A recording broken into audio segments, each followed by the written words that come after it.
이게 웬일이죠? 극단적 선택을 한 교사가 2명 더 추가됐습니다. 2명 다 초등학교 교사였죠.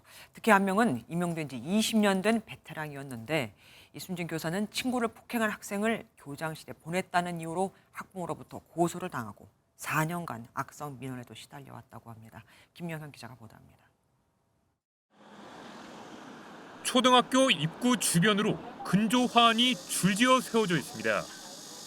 화환에는 선생님 지켜주지 못해서 죄송합니다라는 문구가 담겨 있습니다. 이 학교 40대 교사가 지난 5일 자택에서 극단적인 선택을 시도해 병원으로 옮겨졌지만 이틀 만에 숨졌습니다.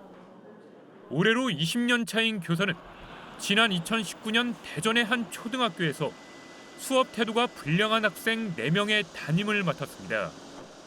그런데 한 학생이 친구를 때려 교장실로 보내졌는데 학부모가 찾아와 교사에게 사과를 요구했습니다. 급기야 학부모는 교사가 7차례 아동학대를 했다며 경찰에 신고까지 했습니다. 친구의 배를 때린 거? 그래서 혼을 냈고, 예. 근데 그것을 다른 아이들이 보는 앞에서 혼소리로 혼냈다. 네. 이런 내용이 있었고. 이후 정신과 치료를 받던 교사는 학교 측에 교권보호위원회 개최를 요구했지만 받아들여지지 않았고 보다 못한 학부모들이 탄원서를 모아 제출했습니다. 나쁜 말을 하지 말라. 어떻게 보면 당연한 선생님이 하셔야 할 당연한 소명이잖아요. 그러한 일은 하지 않으셨다는 걸 저희가 다 알고 있기 때문에. 결국 교사의 아동학대 혐의는 무혐의 처분으로 결론났습니다. 하지만 이후에도 교사는 일부 학부모들의 악성 민원에 지속적으로 시달려온 것으로 알려졌습니다. 4년 동안 스트레스는 물론 모멸감을 겪어왔던 겁니다.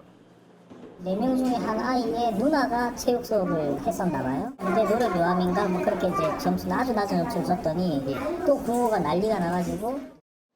충북 청주에서도 한 초등학교 교사가 숨진 채 발견됐습니다.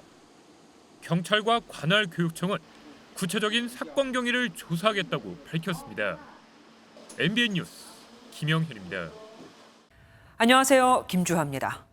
공정하고 신속한 MBN 뉴스 유튜브를 통해서도 만나보실 수 있습니다. 특히 더 많은 뉴스와 라이브를 보고 싶으시다면 오른쪽을 눌러서 구독하시면 됩니다.